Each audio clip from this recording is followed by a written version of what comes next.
सभी को होली का एडवांस में बहुत बहुत बधाई। जैसे कि आप लोग जानते हैं कि हिंदू त्योहार हमारे लिए कितना महत्वपूर्ण है।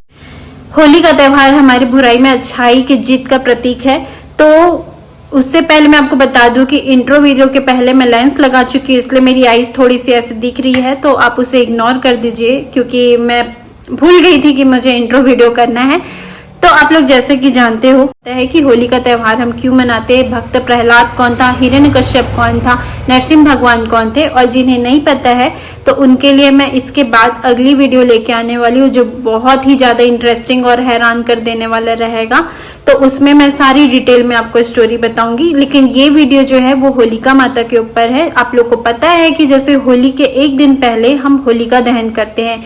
होलिका दहन क्यों करते हैं, होलिका माता कौन थी, हिंदुओं को अपने धर्म के बारे में जितना जानकारी हो उतना अच्छा है, तो इसलिए मैं आप लोगों के लिए वीडियो लेके आई हूँ। होलिका माता का मेकअप करते हुए मैं आपको बीच बीच में उनके बारे में कहानी बताऊंगी। आपको हो सकता है कि कुछ चीजें ना पता हो तो आप देख लीजिए, और आपको अगर मेरी वीडियो अच्छे लगते हैं तो प्लीज मेरे चैनल को सब्सक्राइब करके मुझे सपोर्ट करिए, ताकि मुझे भी अपने धर्म के बारे में बताने में थोड़ा और इंटरेस्ट है। मैं चाहती हूँ कि मैं अपने धर्म के बारे में और आगे भी बताऊं, कुछ कुछ इंटरेस्टिंग फैक्ट्स बताऊं, तो मैं खुद भी ये चीज करना चाहती हूँ, लेकिन मुझे आपका भी सपोर्ट चाहिए। तो प्लीज मेरे चैनल को सब्सक्राइब और शेयर कर देना और मेरे वीडियो को लाइक कर देना। चलिए आज मैं आपको बताती हूँ कि होलिका किसकी पुत्री थी। क्या आपको याद है दक्ष कौन था? मेरे वीडियो में आप देखे होंगे पहले कि पार्वती माता और सती माता का जब मैं मेकअप करी थी तो सती के जो पिता थे वो थे राजा दक्ष। दक्ष की एक पुत्री थी दिति। दिति का शादी हुआ था ऋषि कश्यप से, और उन दोनों की पुत्री थी होलिका।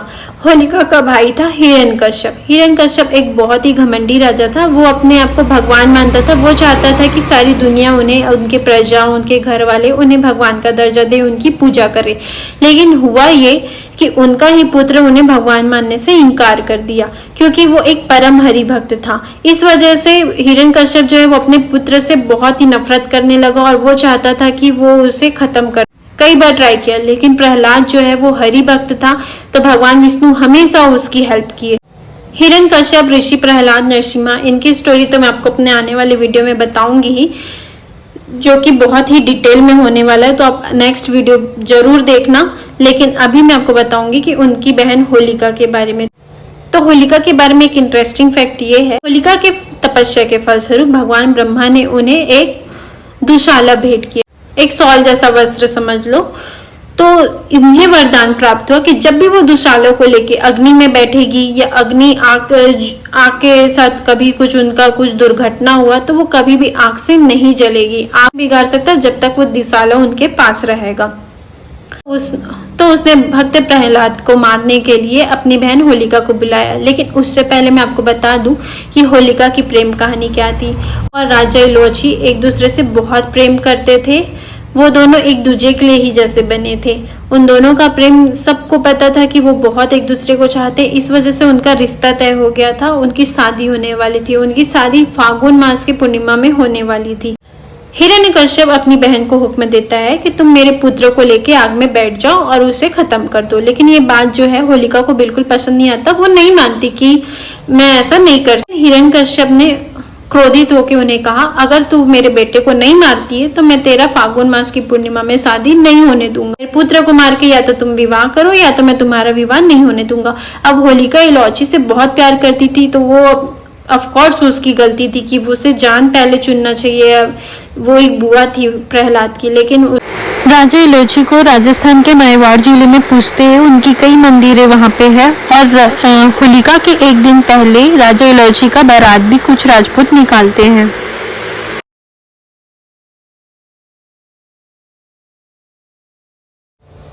दोस्तों इसके साथ मैं आपको एक और इंटरेस्टिंग बात बताना चाहूंगी कि शादी वाले दिन होलिका भस्म हुई थी। इस वजह से जो उसके पति थे वो जब देखे कि वो भस्म हो गई तो वो भी आग में कूदना चाहे, लेकिन तब तक आग जो थी वो समाप्त हो चुकी थी, ठंडी हो चुकी थी। इस वजह से वो गम में वो भी वन की ओर चले गए। मतलब कि वो भी एक दुखद प्रेम का अंत था ये।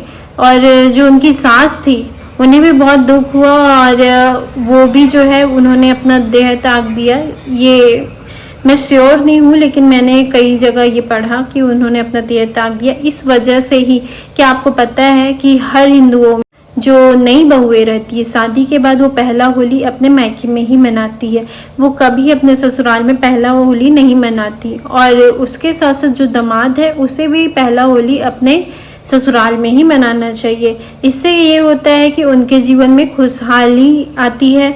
और सास और बहू कभी भी एक साथ होलिका दहन में नहीं जाना चाहिए, क्योंकि इससे उनके घर में ईर्ष्या, उनके घर में तनाव बढ़ता है। इस वजह से हमेशा सास और बहुओं को अलग अलग ही शुरुआत में पूजा करना चाहिए। होलिका का जो भस्म है उसको लगाने से चर्म रोग और शरीर की कई सारी बीमारियां भी ठीक होती है। उसे बहुत ही पवित्र मानते हैं। उसका जो राख होता है उसका हमेशा टीका लगाना चाहिए, क्योंकि वो बहुत ही अच्छा होता है। और जिस तरीके से प्रहलाद जो अच्छाई है और जो होलिका का जो बुरा विचार था अपने प्रहलाद को जलाने का, उसका अंत होता है। उनको वरदान मिला था फिर भी प्रहलाद बच जाता है। इस वजह से ही बुराई में अच्छाई की जीत के कारण हम लोग बहुत खुशी से होली का त्यौहार मनाते हैं। और यही है होली का एक महत्व कारण कि हम बुराई में अच्छाई का जीत मानते हैं। उम्मीद है आपको मेरा वीडियो अच्छा लगा होगा, मेरा ये होलिका का लुक अच्छा लगा होगा। तो आप प्लीज़ मेरे चैनल को सब्सक्राइब कर देना और लाइक कर देना। इससे मुझे पता चलता है, मुझे मोटिवेशन मिलता है। Thank you.